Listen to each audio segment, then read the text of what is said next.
নমস্কার বন্ধুগণ, আপনাদের স্বাগত জানাই ডলি ডেলি টিপসে। আজকে আমরা যে জিনিসটা বানাবো সেটা হচ্ছে আলুর পরোটা। এটা যদি আপনারা ঘরে বানান অবশ্যই দেখবেন টেস্ট অনেক বেশি হবে এবং অনেক স্বাস্থ্যকর হবে। তো আলুর পরোটা বানানোর জন্য যে জিনিসটা আমাদের সবার আগে লাগবে সেটা হচ্ছে আলু। এখানে আমরা 4 থেকে 5টা বড় সাইজের আলু ভালো করে সেদ্ধ করে নিয়েছি। আপনারা চাইলে মাইক্রোওভেনেও এটা গরম করতে পারেন, সেক্ষেত্রে কাজটা আরও তাড়াতাড়ি হবে।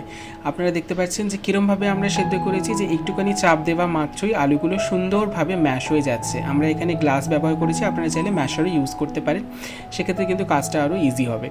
ভালোভাবে এইভাবে আলুগুলো ম্যাশ করে নেওয়ার পর আমরা এটাকে ঠান্ডা হতে দেবো, কারণ ঠান্ডা হওয়ার পরই আমরা উপকরণগুলো পরবর্তী মিক্স করতে পারবো।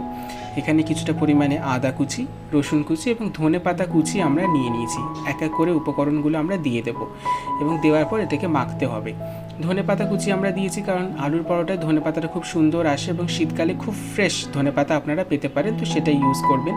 এরপরে আমরা যতটা পরিমাণে আলু সেই পরিমাণে স্বাদ বুঝে এখানে আমরা নুন দিয়ে দেবো। একটু বেশি পরিমাণে নুন দেবেন, কারণ আলু একটু নুনের স্বাদটাকে চেপে দেয়। আপনারা চাইলে একটুখানি ঝাল বা স্পাইসি বানানোর জন্য কাঁচা লঙ্কাও দিতে পারেন, বা কোনো বাচ্চা বা বয়স্ক মানুষ থাকলে সেক্ষেত্রে বুঝে আপনারা কাঁচা লঙ্কাটা দেবেন। এখানে আমরা দিয়ে দিচ্ছি জোয়ান। জোয়ান দেওয়ার কারণ হলো পরোটা বা তেলের ভাজার কোনো জিনিস খেলে অনেকেরই গ্যাস অম্বলের সমস্যা হয়, তো জোয়ানটা দিলে সেটা হবে না।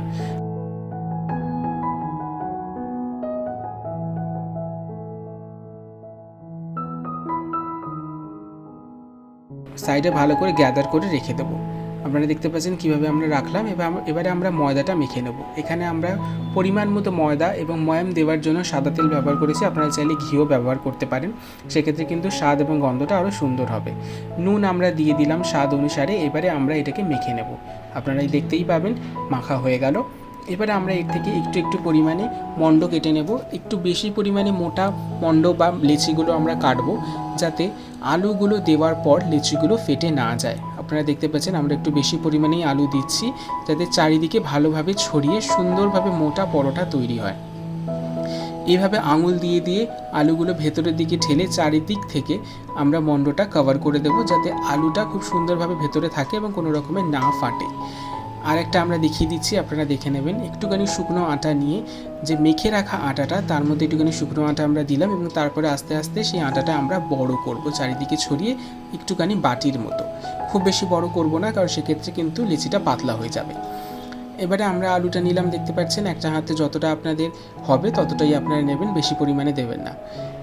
চারিদিক থেকে আমরা আলুটা দেওয়ার পর আটার যেটা ছড়িয়েছিলাম মেখে রাখা আটাটা, সেটাকে একটু একটু করে এইভাবে কভার করে ওপরের অংশটা এইভাবে ঘুরিয়ে চেপে দেবো।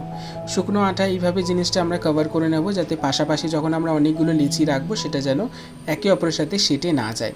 দেখতে পাচ্ছেন আপনারা কিভাবে আমরা রেখেছি, একটু একটু ফাঁকা করে আটা মাখিয়ে রেখেছি। শুকনো আটা নিয়ে আমরা এইভাবে বেলে নেব। অবশ্যই সময় নিয়ে আস্তে আস্তে বেলবেন, তাড়াহুড়ো করলে কিন্তু আলুগুলো ফেটে যেতে পারে। যারা আপনারা প্রথমবার করছেন তারা একটু সময় নেবেন, ধৈর্য ধরবেন, তাড়াহুড়ো অবশ্যই করবেন না। যখন বেলা হয়ে যাবেন দেখবেন আপনারা যেন যে পরোটাটা আপনারা বেলেছেন সেটা চারিদিকে সমান হয়, কোনো দিকে মোটা বা পাতলা না হয়, সেক্ষেত্রে কিন্তু কাঁচা বা পাকা থেকে যাওয়ার প্রবলেম থাকতে পারে। চাটু গরম করে তাতে আমরা পরোটাটা দিয়ে দিলাম। আমরা এখানে সাদা তেল ব্যবহার করেছি, আপনারা চাইলে ঘিও ব্যবহার করতে পারেন। এক এক করে চামচে করে আমরা তেলটা দিচ্ছি এবং আস্তে আস্তে আমরা সময় নিয়ে লো ফ্লেমে টু মিডিয়াম ফ্লেমে আমরা এই জিনিসটাকে ভেজে নেব। ভেজে নেওয়ার পর দেখবেন আপনারা এরকম হয়ে গেছে। বানিয়ে জানাবেন কেমন লাগলো। ধন্যবাদ।